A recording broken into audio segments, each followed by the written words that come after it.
So we continue our tour in Nairobi. This is a hotel called Hemingways, and we are in the presidential suite.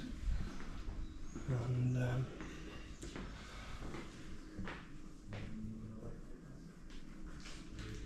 it'll take a little bit of time to view this